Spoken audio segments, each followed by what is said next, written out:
What's up? It's Keyshawn, and we are back for another Undisputed Extra. We'll talk the Raiders and my USC Trojans. I also hear my amazing production team will have me react to a viral TikTok. With that being said, let's get started.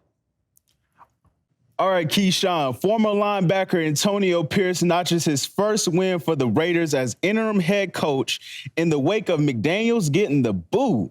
Take a listen to Jay Glazer on the NFL on Fox podcast.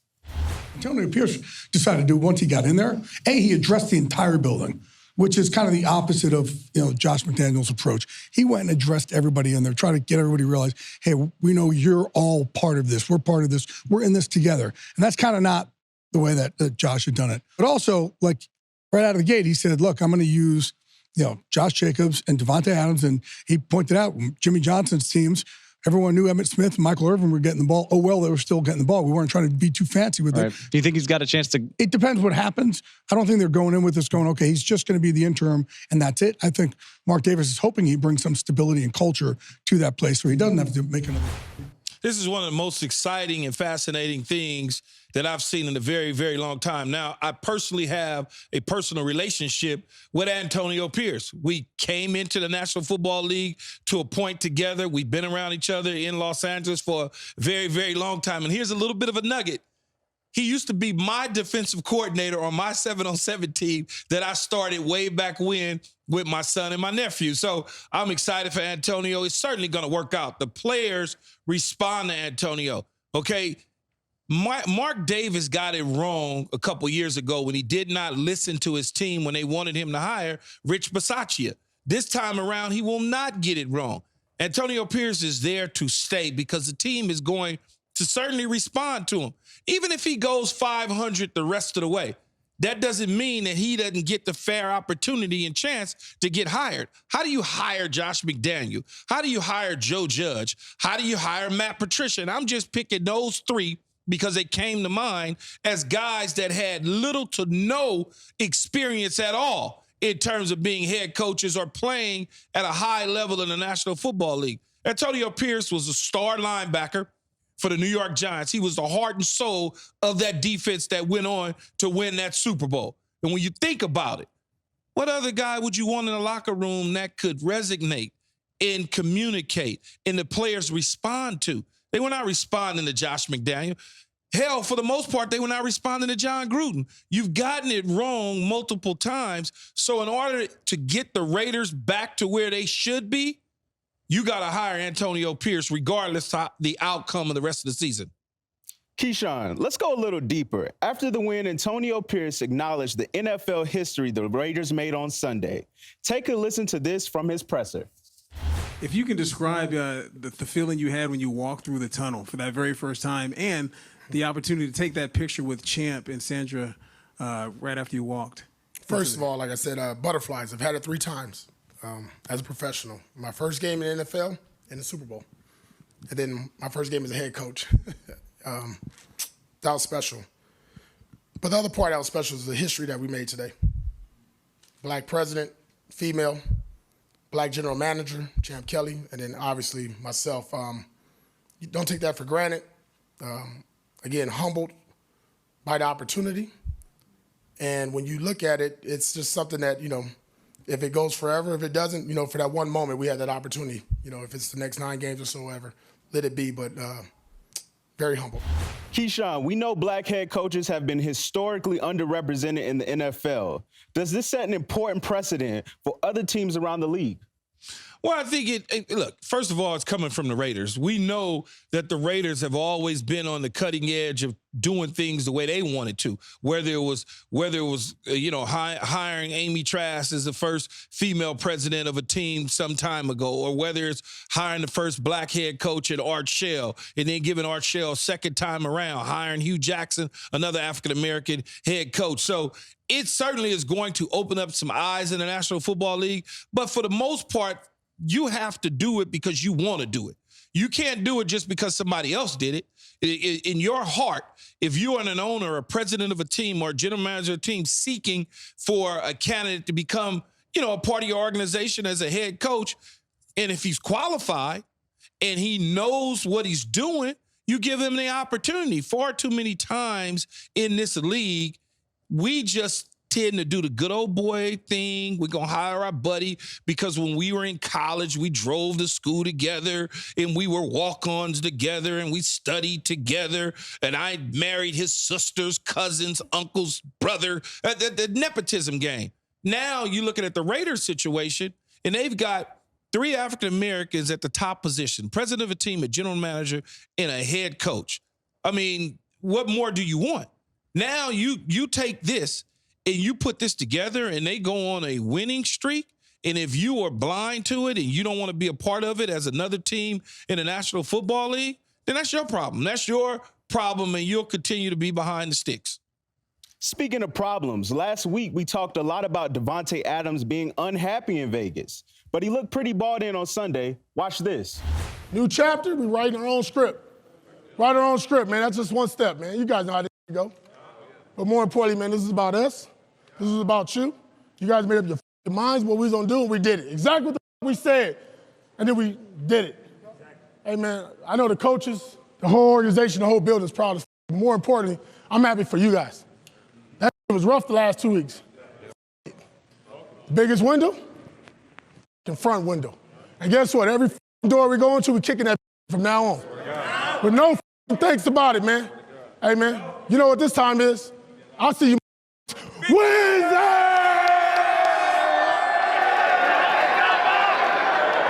Now you sit there and you look at Davante Adams in that clip right there. He's locked in step, eyeballs on the head coach. It's amazing how you can get a player to respond to you, but the other coach couldn't get the players to stand up and respond to him. And that's all Antonio Pierce. You see right there in that post-game speech that he gave to the team, everybody's standing around nodding their heads and buying in. It's a buy-in. If the Raiders went on, and like I said, all of a sudden they go 500 or whatever the case may be, they put themselves in a position to try to fight the Chargers and fight Kansas City for the division. And if that doesn't happen, I can promise you those players are still going to stand up to make Antonio the permanent head coach. Not only will he probably deserve it, but you want players in the National Football League to be able to respond to people like Antonio. Too many times in this league that the owners hire suits. They hire the guys that they could take to the country club and, oh, here's Jim, I hired him, and they could sit down with their buddies and talk about that. Instead of saying to themselves, it's Antonio Pierce. He's rocking a diamond. When the last time you saw an NFL head coach with a stud in his ear?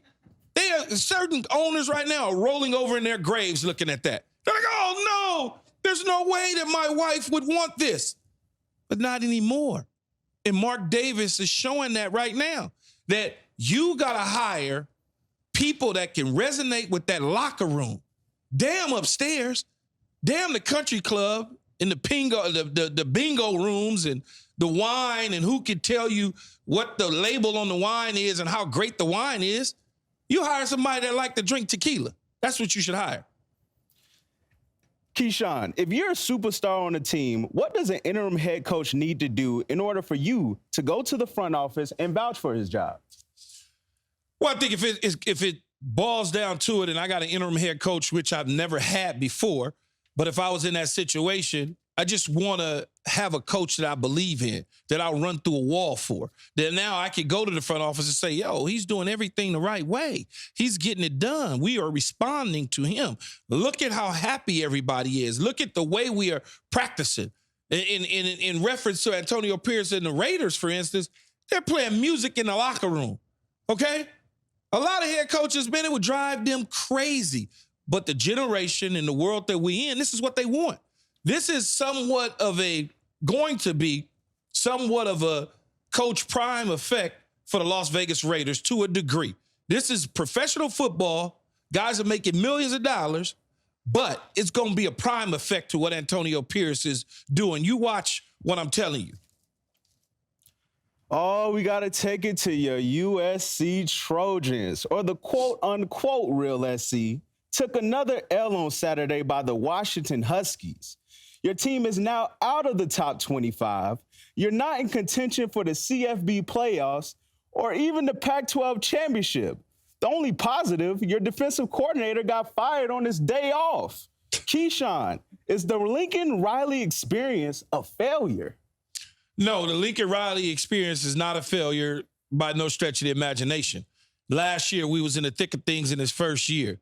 He's just now learning, I would deem, the Trojan way and what we expect. The expectations at USC, and particularly the football program, is high, man. And I think he's learning that. You know, and yeah, they dismissed Grinch of his defensive calling duties because he needed to be. I mean, you think about that defense and the amount of points that they've given up. They've given up points to teams like Cal with third-string quarterbacks. We going down to the wire with Colorado. We got better players, okay? Utah comes into our home and spanks us and walks away with a W. You know, Washington was going to be a tough battle, but you gave up the goods. So I think Lincoln is learning the Trojan way. And that's why it was called for him getting rid of Alex Grinch, the defensive coordinator, finding out where the bones are buried, so to speak, who's next in line to become the defensive coordinator, or we going to hire the right guy. Because in about 2 years, and we're moving into the Big Ten next year. Now, if we don't play in the college football playoff within the next 2 years, we'll probably be saying bye-bye to Lincoln too. That's just the reality of the expectations of USC in college football. We're not Iowa. We're not Iowa State. We're not Rutgers. We're not those type of teams. I'm sorry. We're just not. And if people don't understand that, then so be it. And we can be a little annoying and a little delusional at times. But that's just who we are, and that's our expectations. We look for greatness. Let's get to your star quarterback. Caleb was trending on social media with his emotional reaction to the loss. Here's what RG3 had to say. Not gonna lie, people. This right here broke my heart. This is USC quarterback Caleb Willams, last year's Heisman Trophy winner, sobbing with his family after the loss to Washington tonight. I've watched this guy play injured. I watched him give every single thing he has on the football field. And to see him sobbing like this showed me just how much this game means to him, just how much he's sacrificed for it. And any NFL team would be lucky to have him as their quarterback next year. You know, that's an unfortunate video that obviously went viral the night of the game. After the game, they lose to Washington, and Caleb goes into the stands and you know, he's feeling hurt. He's feeling a certain way. He still is a young man. You're not dealing with a guy who doesn't care, who's making millions on top of millions and millions of dollars, who, you know, just says, oh, okay, it's just a game to me. For whatever reason that was, that emotion poured out, it just shows you that he really cares about the University of Southern California's football program. He cares about what people think about him as a player. He wears his emotions on his sleeves, and I don't have any issue with it at all. I know a lot of people were like, oh, that doesn't show me anything. Why is he crying? I mean, he's emotional. He feels a certain way. I remember as a kid, going back as a kid, in 1982, I'm dating myself, but that's fine. I'm 51 years old. USC loses to Penn State in the Fiesta Bowl. And I was sick for probably 3 days after that, crying every single day because I was invested in USC's football program. You know, it's just that's just the way it is when you're an athlete. You get invested in something and you really buy in, and he really probably felt that they had an opportunity to really make a run at the national championship this year, and losing to Washington completely closed the door on that. Keyshawn, you talk about emotions. As a player, have you ever been in that situation where you were incredibly emotional after a college or NFL game? I've been in that position before, like Caleb. We played in the 1998 AFC Championship game in Denver, and we lost that game. And I didn't come out the locker room probably for an hour and a half. The bus was ready to take off, and I hadn't even showered or anything. And I just sat there, you know, because I may never have gotten back into that position again. And it took me several years to get back into a championship game and eventually go on to win the Super Bowl. But you just don't know. You can't take anything for granted. All right, let's get into some rookie QB talk. CJ Stroud has been balling in his rookie campaign. After a record-setting game against the Buccaneers, the Stars are giving him his flowers, including the likes of LeBron James, Fred VanVleet, and Houston rapper Paul Wall for a throwback. As a former #1 overall pick, Keyshawn, did the Panthers make a mistake drafting Bryce Young over CJ Stroud? Your boy Drewski thinks so. You know, I don't necessarily know if the Panthers made a mistake by drafting Bryce Young over C.J. Stroud. Bryce Young fit for what the Carolina Panthers were looking for, I'm assuming. You know, you hear reports saying that Houston, Texas really wanted Bryce Young. If Carolina didn't take him and they took C.J. Stroud, that the Houston Texans were going to draft Bryce Young. I don't know that to be true. I just know one went 1, one went 2. And C.J. Stroud is having a much, much, much better year than Bryce Young. In fact, I believe that he's put himself right in that MVP conversation, sitting at 4-4. You look at his numbers statistically, I think he's got 15 touchdowns and 1 interception on the year. And now this team is a lot different than what we thought it would be coming into the season. So they'll make a run for the division. Let's use hypotheticals here. Let's say they win the division. They go on and they win the division. Let's say that C.J. Stroud throws for 30 touchdowns and 5 picks, and they win their division. Is he not in the middle of the MVP conversation? Do you not take him and say, well, he's a rookie, so what? So what? What does that mean? He's willed his team to victory. Most valuable player. And that's what the award stands for. So I don't have him just as a phenomenal player. I have him as an MVP candidate today. Keyshawn, if you have C.J. Stroud as an MVP candidate, is he an automatic lock for Rookie of the Year? I had him at the start of the season as my offensive Rookie of the Year. You could just see it. I saw it at Ohio State. I saw the things he was capable of doing. And I also understand pre-draft gossip where he didn't attend certain camps or he didn't do certain things. And people wanted to try to put a knock on him to try to say that he wasn't dedicated because he didn't conform to their rules. But as far as I'm concerned, he's Rookie of the Year. All right, the NFL story of the week, Joshua Dobbs was getting dealt to the Vikings. Here's what you had to say about Justin Jefferson getting on the same page with him as his QB1. Well, if I'm Justin Jefferson, I'm probably not all that encouraged about coming back from injury to join the Minnesota Vikings when I know we're not going anywhere and I still have contract issues that needs to be resolved. So I'm not overly excited about it. I'm going to do it because it's my teammates and I like to play football. But at the same time, I want to have some conversations about my contract issues. After Dobbs' impressive comeback win over the Falcons, are you now changing your tune about Justin Jefferson coming back? No, I am not changing my tune at all.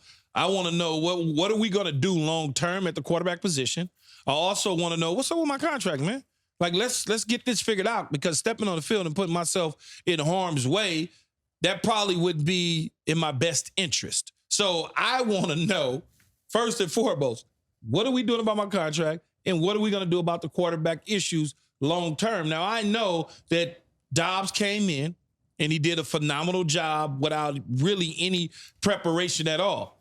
But is that going to happen in week 2 and week 3 and week 4 and week 5 as he becomes the starting quarterback? Or are we just going to see a little bit of a